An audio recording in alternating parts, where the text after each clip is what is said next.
Hey guys, this is Hell Hades. This is a Raid Shadow Legends video. Guys, we're going to be testing out something today which I think is kind of nuts when we look at the back end numbers of the game. We've had a bit of a change to one of the champions in the recent patch, and it's taken him to like a new level. A new level in the game, if you could even believe it. So we're going to test this out. I'm actually on Grim Reaper's account here. So Grim is a clanmate of mine, and he's also another content creator. I will put his channel down below. Go and sub to him. Go and check out his content. He's allowed me to use his account because I don't have this champion myself. This is an endgame account. So we've got a player here who plays plat level arena. He's got all of the juicy sparkles on the Great Hall. All of that stuff. So we're going to be testing this out at a high end. And I've got to say, I'm pretty excited to do it. Albeit, I know that a lot of people here, you probably don't have the champion. You're probably not going to get the champion anytime soon. But maybe it will just be a fun watch. So what's going down? We have got SIEGFRUND, the Nephilim.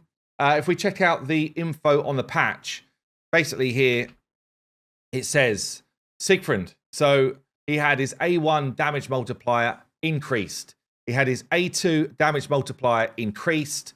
And then they changed his skill for Rage of the Nephilim here. So it says here, the old version attacks an enemy will attack all remaining enemies with surplus damage. Already kind of caused a skill, but didn't really do enough damage to really make sense.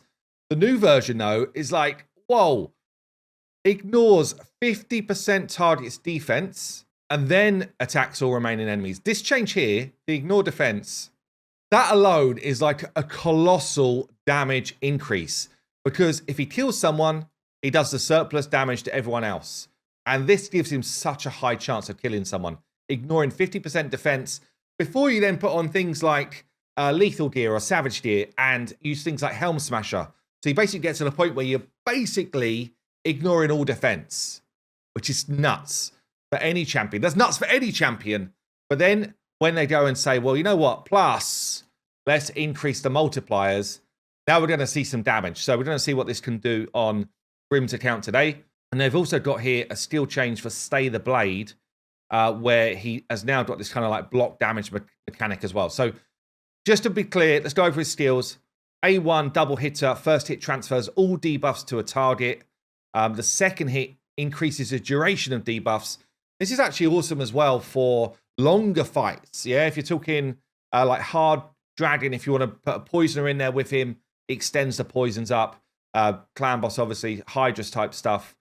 He's mainly an arena champion, but this actually becomes now a utility ability, which is good elsewhere. A2 attacks all enemies. Each crit fills this champion's turn meter by 25%. If you're talking any wave of enemies, you're getting 100% turn meter back as well. Resets the cooldown of the Rage if he kills someone as well.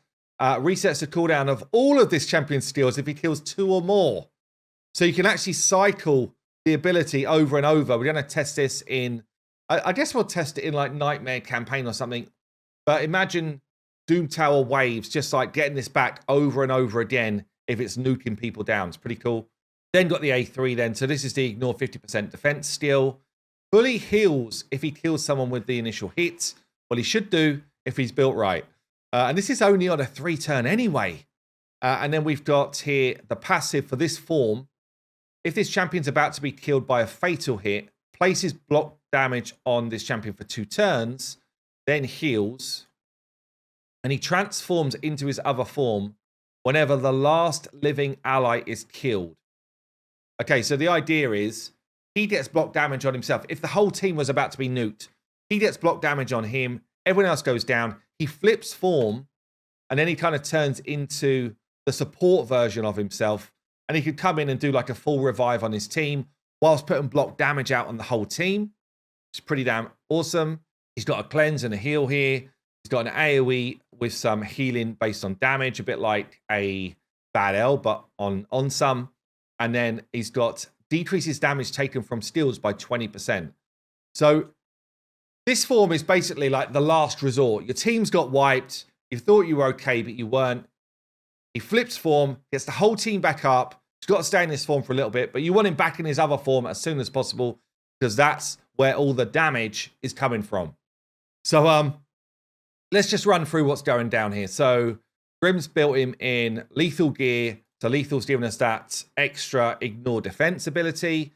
And then he's just pumped attack and crit damage. Get ready for raid. Maximum damage. You know what time it is. So what's going on? We have got 7.1k attack, 289 crit damage on this dude. He's not empowered. We don't even have faction guns. I guess it's because it's mythical. And we've got a blessing here, which is giving us a bunch of extra attack, an extra 900. We've actually got him blessed with lightning cage.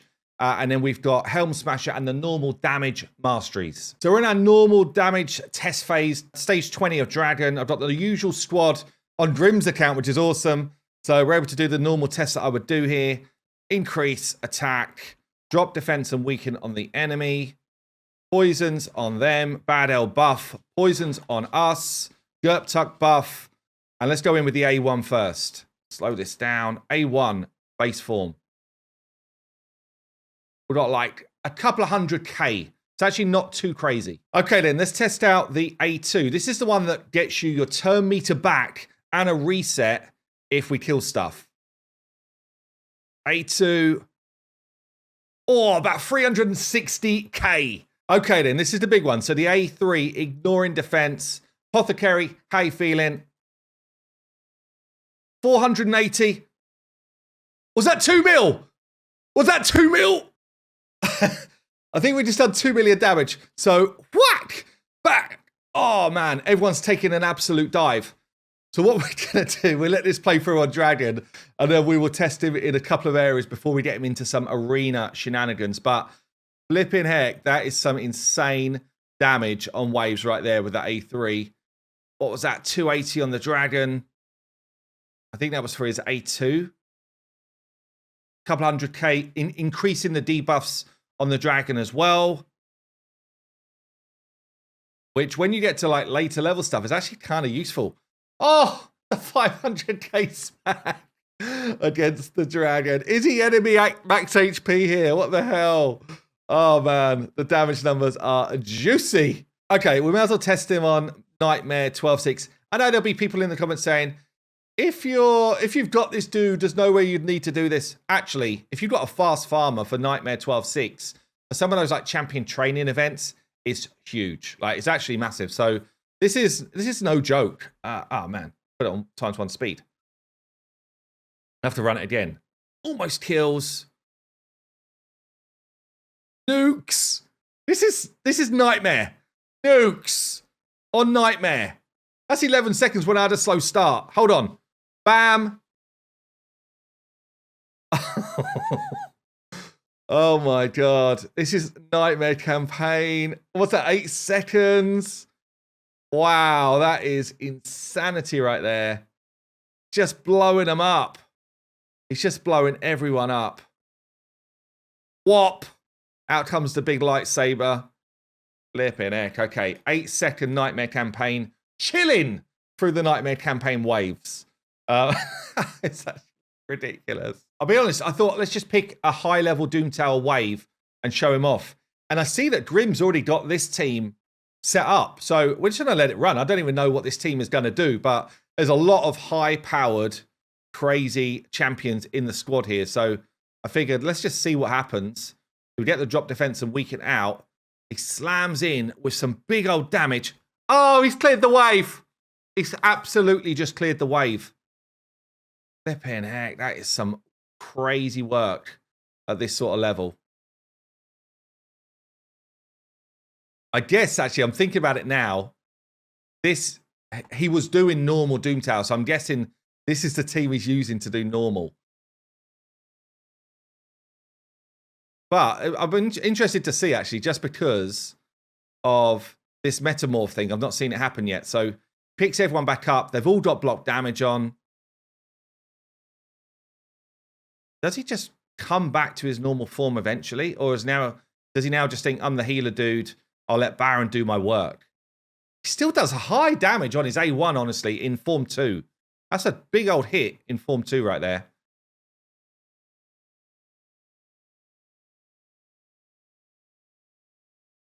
He's doing like the cleanse and stuff. Even his Form 2 as a support like champ is nuts, by the way. we're probably not going to quite do this, but I thought I'd leave it in just because it's the first time I've actually seen him working things in Form 2. It's pretty cool. Like, does he actually decide to change back? That's what I'm interested in. Does change back. Oh no, he hasn't changed back, he's just revived again. And given everyone block damage. Flipping heck, even his Form 2 is nuts. Like, okay, it's not the big damage showcase, but even the Form 2 is nuts. Like, in terms of, I mean, yeah, how the hell are you dying? How the hell are you dying with this dude? Absolutely crazy. Yeah, I'm gonna leave that. You know what? Normally I'll be like, let's take that out of the video. This is not really a very hype moment. That shows the power of his other form, which I bet 99% of people would never use. Okay, so we just had arena reset not long ago, so some of these defenses are probably going to be a bit iffy or whatever. And I will say that the team that I'll run here is a funny one, right? Because I wonder if it's feasible. Like, if I'm talking about proper high level, I'm wondering if it's feasible because kind of you're not going to guarantee that you win a speed race, right? And I'm basically going to try and set us up as if we were a speed race winning team. Do we have a Sifi or something in here? Or Warlord would be good. I haven't built these champs, so I don't really know if the teams are spec'd to what I need, but I think they're probably going to work. So let's just get this going. If we lose the speed race, I think we probably just lose. Although his passive might mean that we have a chance, but we win the speed race, we go speed, lockout, turn meter drops, and then you pick the most vulnerable target with the A3, because the more surplus damage you do, the more surplus damage you're going to do in the additional hits. So if I looked at these, I think this dude's probably most vulnerable, but he might be wearing something sneaky like Swift Parry. You don't want Swift Parry to be getting in the way. This dude's probably pretty vulnerable as well. So let's just go after this guy. Hope he's not wearing Swift Parry. 360, and then over a mil. Over a mil. Not that you would ever need that much damage, but oh my God, we absolutely just like humiliated everybody on the team. Let's go for a weaker opponent just so I could try and get some crazy numbers. Hold on. Yeah, this is not realistic against what Grim would fight, but it's still fun to see.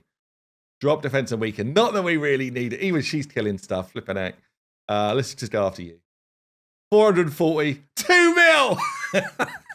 Oh my God. This is absolutely horrendous. What is going on? Let's fight someone here where, I mean, I don't know if she's going to do enough damage to us, honestly. We might be too low down.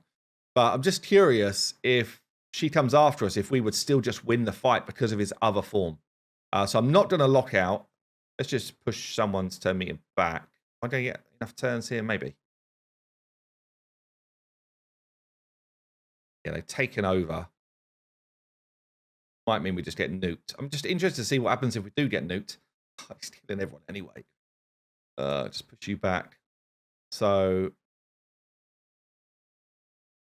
let me have a turn. Chill, guys, chill. Okay, so A3 then on Madame. Obviously, Skull Crown will stay alive. A3, hop, 480 odd. Yeah, look at that. So he just gets his turn, and then he's got his full revive with everyone with block damage, and he's still going. I don't know if that's feasible. Again, like in proper high-end, say, live arena, I guess people will bring tools to stop that happening. But I feel like with his damage multipliers now and his kits, he's surely got to be crazy for high-end live arena. I guess someone like Harima could be a pretty good counter. Hold on. Warlord's not going to do what we want him to do, so let's just take over a minute. What's he do on auto here? Does he do his A2 or A3? Does his A2 on auto, still absolutely slays. Like, so I think I don't want to change presets for Grim because he's got loads of different arena presets. He's fully into it. But I think you would want to preset him to A3 first, then A2. So A3, and you pick the target. So even if you don't on auto, You just want to select the target who you think is going to be weakest. He's definitely going to have some counters. Like if you lose the speed race, you might still win the fight because of his other form, but it's going to be way longer, way more drawn out, way more risky. And the other thing is, if someone's got like Swift Parry on and you don't get the nuke, well, you won't get the spread nuke either. I guess Stone Stin. I wonder if we could find someone with Stone Stin, actually. Who might have Stone Stin on? Oh, here, let's have a look at this. Oh, this looks like a disgusting team, actually. Disgusting defense.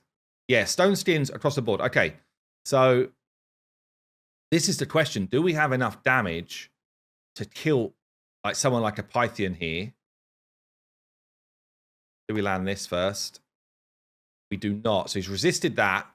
Does the A3. He could weak hit here as well. So that's dodgy. So I think I've actually got to go after Mithrala, who is going to be tanky. This is like a real tanky team. Let's just see if we've got enough damage to get through her. Oh, of course not, because UDK takes it. But we've wiped off nearly all of the Stone Stin, interestingly. Let's just let this play through. He's now going to do an AoE. Don't have main crease attack up. I don't have any abilities right now, so I might as well just go in here. Yeah, so I think something like an UDK with Stone Stin is a risk, especially when you've got one of these tanky type teams. And there's going to be plenty of counters to him.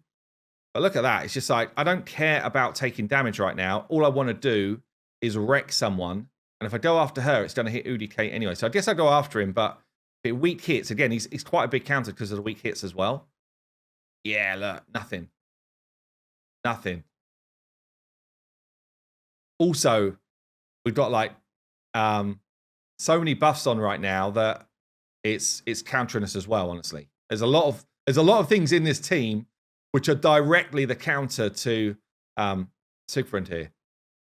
Like the Python passive is doing tons of work in terms of damage reduction. Still pretty massive though. Anyway, absolutely like crazy buff for this guy. I know that most of us won't have him ever probably playing the game, but it's I mean, it kind of goes in line with what we were talking about on the power creep video over the weekend. Like, it's fun. It's fun to get champions like this. Don't get me wrong. It's really fun. But damn, he is absolutely smacking. I would hate to face him in live arena right now. Anyway, there you go, guys. I've been Hell Hades. Thanks again to Grim for lending me his account, and I'll see you soon.